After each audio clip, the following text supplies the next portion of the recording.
This is the 5th video in our series on how to use the different devices found on the computer.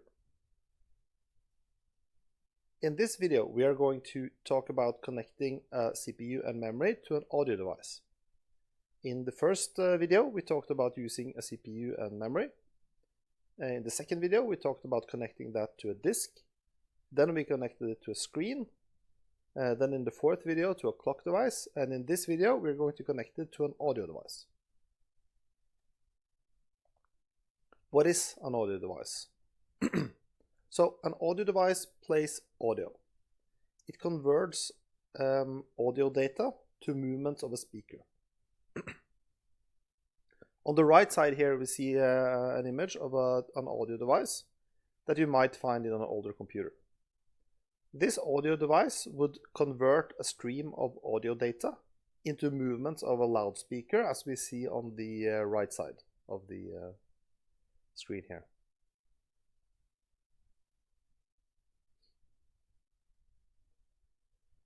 Here we can see an example of an audio wave.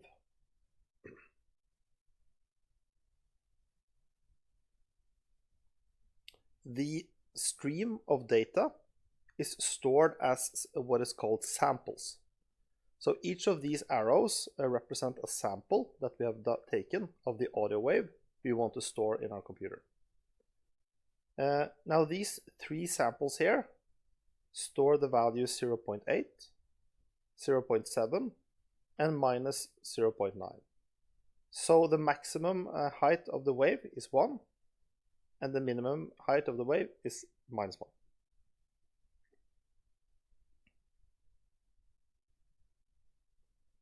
This line here represents the current position that an audio device is playing audio. So at this point in time, it is sending this height of a wave to a loudspeaker in order for it to change its position and produce sound waves in the air. As we move forward in time, it will move forward in this stream of audio data.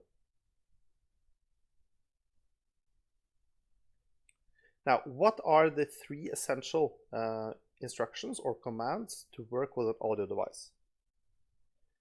Now, the first instruction is to get the samples per second for the audio device and the minimum delay. Now, let me explain what those are. The samples per second is represented here. So here we have two lines that are 1 second apart. So the audio stored within this section has a number of samples. Now a typical value for a modern audio device is 48,000. So this audio wave we see here, which would typically be much more detailed and contain much more data, but it would be sampled by 48,000 different points. The minimum delay, what is that? So here, this line here, this thick line here, represents the current position that the audio device is playing. The audio device has a particular requirement on the amount of data that must be available for it at any time. And that is the minimum delay. It is called a delay because the audio has been written to the device but not yet played. So if we are to add more data to our audio device, then it will be added past this delay. Now we must always make sure that the current delay is always ahead of the minimum delay. If it falls behind, then the audio device will get into some sort of trouble playing the audio. So the current delay is the amount of audio data that we have written to the device. And that is the second instruction, to get the current delay. If we call this function with a short time interval, then the play position will have advanced, so the current delay will be smaller. Now the third instruction here is quite important. It is adding more samples. So that would mean writing more audio data here at the end, which means that the current delay is moved forward. So let us look at each of these three. The first function, AudioSamplesMinDelay, it takes a device number. We might have many audio devices on our computer. It then takes two pointers. One pointer will get the samples per second, and the other pointer will get the minimum delay. We call the function by passing in a device number. Here is the first device, and two pointers. A typical value that can be returned for a modern computer is 48,000 samples per second, and a minimum delay is here given in the amount of samples. So 9,600, which represents about, or exactly, 0.2 seconds of audio data. So we must make sure that at every point in time, there is at least 0.2 seconds, or 9,600 samples, ready for the audio device to play. The second instruction or function is getCurrentDelay. This function takes in a device number again, and it returns the current delay. So if we are playing some audio and we are calling this function, it might return, for example, 12,000. As we can see, this is over the minimum delay of 9,600, and it is a 0.25 seconds delay. So this means that we must make sure within the next 0.05 seconds to write more data to the audio device in order for it to work without problems. The third and final instruction or function is to write new samples to the audio device. Again, we take the device number, we take an array with samples. This array might extend many seconds into the future.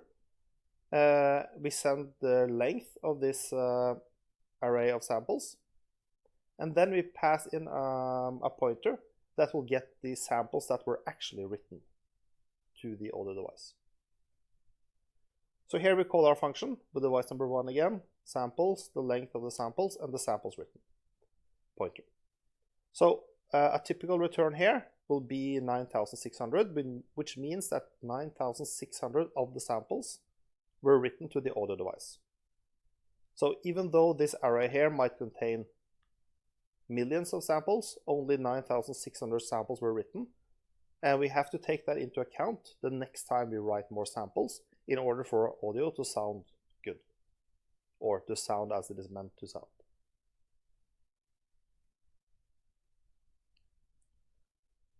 So, if we only have these three instructions or functions, then what about, for example, instruments or MIDI? What about mixers? What about volume control? What about multiple speakers? What about filters and adjustments? These seem not to have been covered by these three instructions. Now, in order to get those kind of functionality, we actually need to connect a device in between our audio device and our program. If we add the program in between our audio device and our client program, then we can get this additional functionality. For example, this program in between here might do a filtering operations on the audio data. It might mix two streams of audio data, or it might send out an instrument, for example, that the program on top here issues to this lower one that you should play an instrument, and then it does the actual operations against the audio device. The important point here is that the interface between a program and the audio device itself, then it is sufficient with these three operations.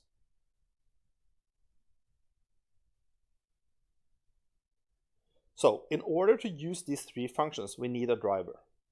Now, there are many ways to implement this driver.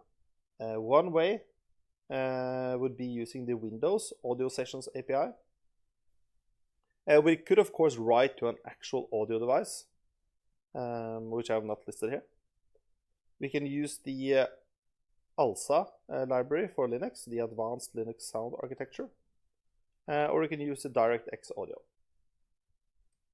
In this video, we're going to look at a driver using the ALSA library.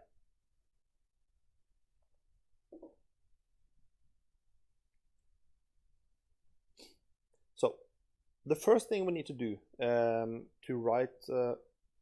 interact with the audio device with an ALSA driver is to initialize the ALSA system. Here we have our main function. This function does some initialization, and it then runs a program that interacts with our three devices: the CPU, memory, and audio device. When this program ends, we shut down the ALSA driver. This initialization here does a number of things.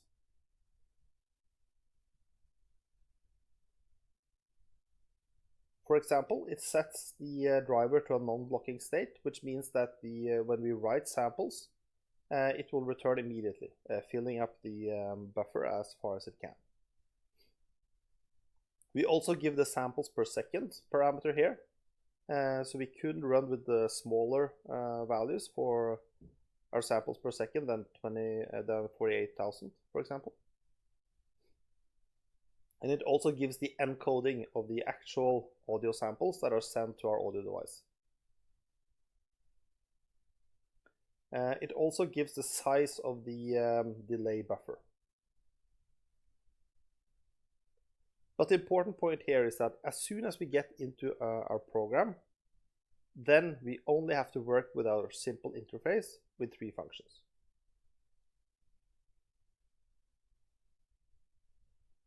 So how do we implement the first of the three functions? For our ALSA audio driver, we can simply return the values that we initialize our audio device with. Now, if this was an actual audio device, then we might probe the audio device itself for these values.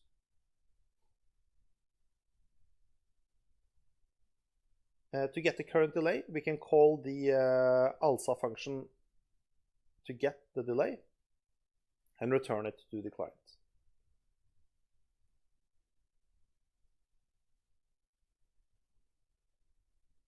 So this is the third function where we write our samples to our device and queue them up for play. Now here we make a buffer of the right type for the audio device. The ALSA audio device expects a number, a signed 16-bit number. So we allocate a buffer of 9,600 of these 16-bit signed numbers. Then we compute the minimum value. For example, the amount of samples that we want to write might be less than 9,600, so we compute the minimum. We then map our audio data into the format required by ALSA. So because our audio data is between -1 and 1, we have to multiply it to scale it up to a 16-bit signed number. And then, of course, we round it or truncate the value into our buffer, and we write it to our ALSA device.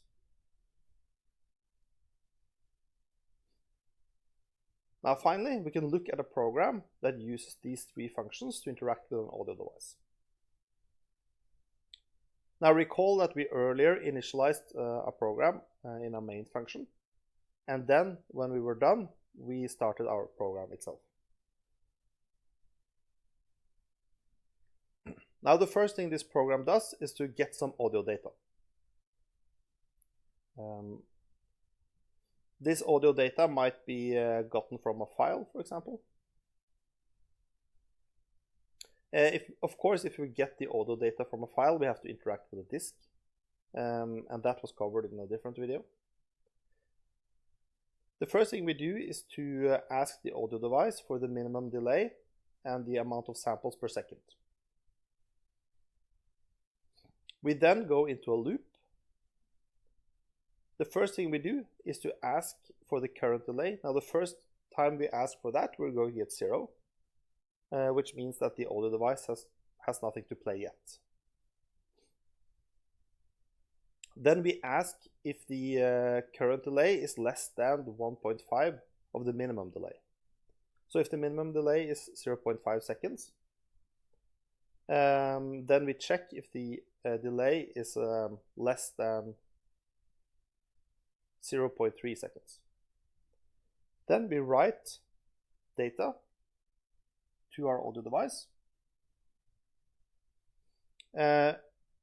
We write data from the audio file we read in up here, plus how many samples have been played already.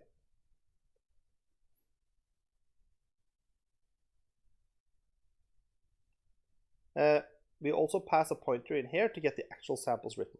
So when this function returns, we increase our variable current with the amount of samples written, and then we run the function again.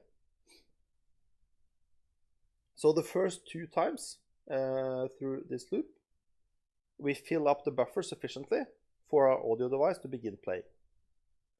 And then the loop will go around and around, checking whether we are below 0.3 seconds, and it will add more samples, filling the buffer up again. So this ensures that the audio will play continuously.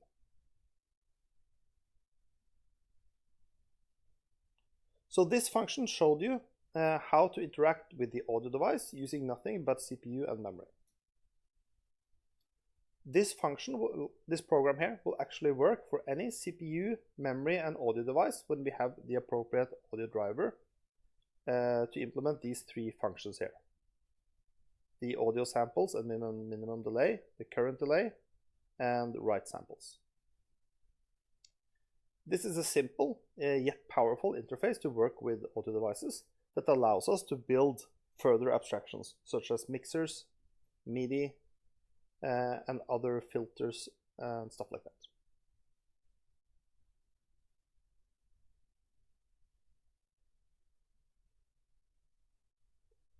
To take one example of a filter, a volume control, for example, would simply multiply the samples by some value. If it multiplied it with 0.5, then it would reduce the volume to 50%. An interesting point here is that if you want to turn off the audio playing, we simply write zeros to our audio device, and the audio device will not output any audio. In the next video, we're going to talk about how to connect a CPU and memory to a mouse and a keyboard. These are quite similar, so they will be covered in a single video. If you found the contents of this video interesting, then you might want to check out this book on which the content of the video is based. Thank you.